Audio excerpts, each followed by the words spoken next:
La société Bourgeois a connu une grosse difficulté en 2008 suite à la crise financière. On a perdu 70% de notre carnet de commandes en 10 semaines. Et donc là, on s'est retrouvé dans une situation extrêmement compliquée. Donc nous sommes passés par un redressement judiciaire suite à la rencontre avec Maître Menet, dont nous sommes sortis en 2010. Donc j'allais dire jusqu'en 2012-2013, les choses se sont nettement améliorées. Par contre, en 2013, nous avons perdu notre principal client anglais, ce qui nous a mis dans une situation extrêmement difficile. Et c'est là que nous avons cherché à rebondir en cherchant une synergie avec une autre entreprise du secteur, ce qui s'est fait donc avec la société Cometo et qui a donné naissance à France Équipement Grande Cuisine. Je me rappelle la première rencontre que j'ai eue avec Maître Menet en fin 2008, quand je lui ai expliqué la situation, et sa première réaction était de me dire « mais si vous devez réagir, attendez pas la fonte des neiges, quoi. Faites-le, il faut réagir tout de suite ».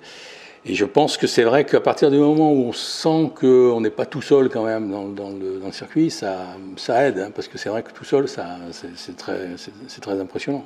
À travers la procédure dont nous avons pu bénéficier, à travers la création de France Équipement Grande Cuisine, on a une nouvelle chance. Pour moi, c'est ça qui est important, c'est-à-dire qu'on n'a pas renoncé, on a pu avoir une nouvelle chance, maintenant c'est à nous de faire en sorte que cette nouvelle chance trace un avenir favorable pour tous les gens qui travaillent ici, et puis aussi pour le fait de vendre ce qu'on fabrique en France et en Haute-Savoie en particulier. Je suis persuadé, parce que je l'ai vécu, je pense que si on n'avait pas agi à temps, si on n'avait pas fait la démarche suffisamment tôt, on n'aurait jamais pu passer ce cap-là. Donc je pense que vraiment, si j'ai un conseil à donner, c'est aux chefs d'entreprise qui sont dans ces difficultés et qui se posent la question, en tout cas, c'est d'aller prendre conseil et de ne pas trop tarder à le faire, parce que trop tard, c'est trop tard, quoi. La profession d'administrateur judiciaire, je crois que effectivement, c'est une profession qui est assez mal connue, qui trimballe pas mal d'images négatives. Hein. Voilà. Je crois que, par contre, encore une fois, c'est une profession qui dans les difficultés que peuvent connaître les entreprises, est une profession qui peut être très utile. Ils doivent peut-être plus parler, expliquer ce qu'ils font, leur rôle, la manière dont ils peuvent accompagner les entreprises, qui encore une fois, dépasse, à mon sens, la simple procédure judiciaire. L'avenir, en priorité, c'est justement de faire le groupe. Je pense qu'au-delà des problèmes à côté, je pense qu'il faut faire le groupe et essayer d'avancer ensemble. Pour l'instant, on va dire, on est en transition. Hein. Après, il faut avoir confiance aussi. Donc, quand on délègue, quand on transmet, voilà, il faut être unis. Et là, ça, je pense que c'est un gros travail déjà. J'espère que dans quelques années, vous reviendrez pour dire c'est super, on a avancé, on est 2 fois plus nombreux, on va à l'export, on va partout, voilà, c'est ça. Même si on est passé par des étapes très difficiles personnellement, des étapes très difficiles collectivement, il faut avancer. Bourgeois était une société coopérative qui, sur ces marchés, a été confrontée depuis 2008 à des transformations importantes. Ceci l'a amené en position de fragilité, et les 2 dernières années n'ont pas permis de travailler au redéveloppement stricto sensu de la société, si ce n'est que nous avions, nous, engagé avec la société une série de recherches d'opérations de croissance externe. Il se trouve que le regard qu'on a là-dessus, c'est que dans le travail qu'on a pu faire avec l'étude de Maître Menet, toutes ces choses ont pu être dites de façon claire, recherche de solutions progressives, puisque à l'époque, Bourgeois était en plan de continuation, et que là où les réponses ont été parfois un peu longues à venir, je pense notamment aux réponses bancaires, nous avons pu reconstruire des scénarios au fil de l'eau sur une durée assez longue, hein, puisque de mémoire, on a travaillé un petit peu plus de 7 mois ensemble à la reconstruction d'une société Bourgeois, additionnée d'une opération de croissance externe pour faire renaître un nouvel acteur. Je pense qu'il y a un travail de fond qui a été fait dans une très bonne logique de partenariat.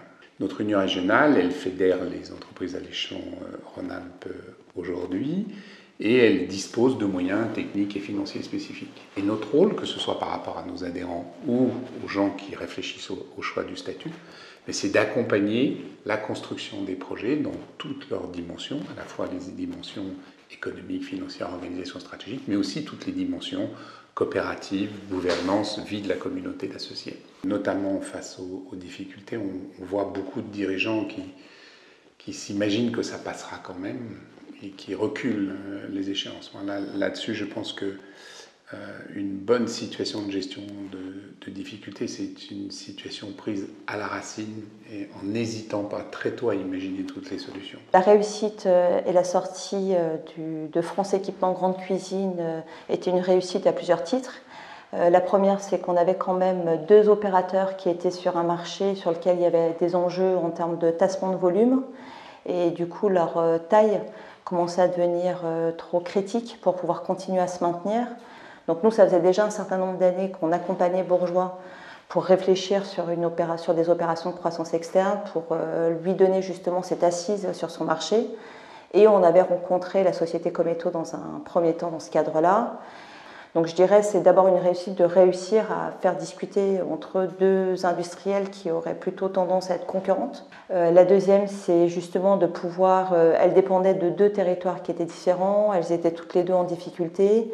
Et on a dû réussir à trouver un montage juridique qui permettait de pouvoir réaliser ce rapprochement. Le fait de réussir à le faire dans le cadre sous l'égide de 2 tribunaux de commerce, de 2 administrateurs judiciaires, et aussi une réussite pour moi dans le cadre des procédures judiciaires, puisqu'on l'a fait dans le cadre d'une cession pré-paquet, voilà, ou un pré-pack de cession. Et la troisième, c'est de réussir à l'avoir fait en coopérative, parce que Bourgeois était une société déjà sous forme de coopérative, donc de SCOP SA, et Cometo ne l'était pas.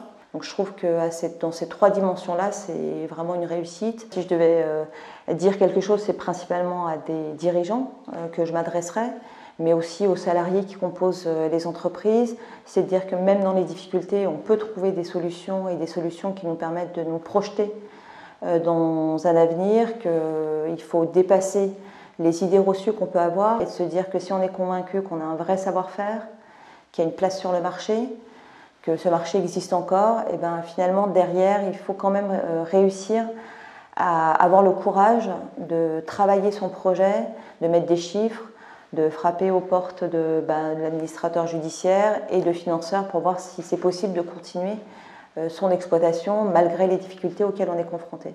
Je sais que ce n'est pas forcément évident, qu'on parle souvent de la solitude des dirigeants, mais je crois que c'est important de ne pas rester seul face à ces difficultés. Souvent c'est difficile de se dire qu'on a des difficultés et d'aller en parler. Donc c'est pour ça qu'il faut s'adresser à des professionnels. En discuter ne veut pas dire rentrer dans une procédure, mais je crois que les cabinets d'administrateurs judiciaires sont aussi un bon interlocuteur pour savoir et vérifier qu'on est ou pas vraiment dans des difficultés qui ne nous permettent pas de les dépasser en situation d'exploitation normale et qui doivent nous amener plutôt à nous mettre dans une procédure de prévention qui reste confidentielle et donc de pouvoir être en capacité de pouvoir faire ce pas-là pour nous permettre de mieux rebondir derrière.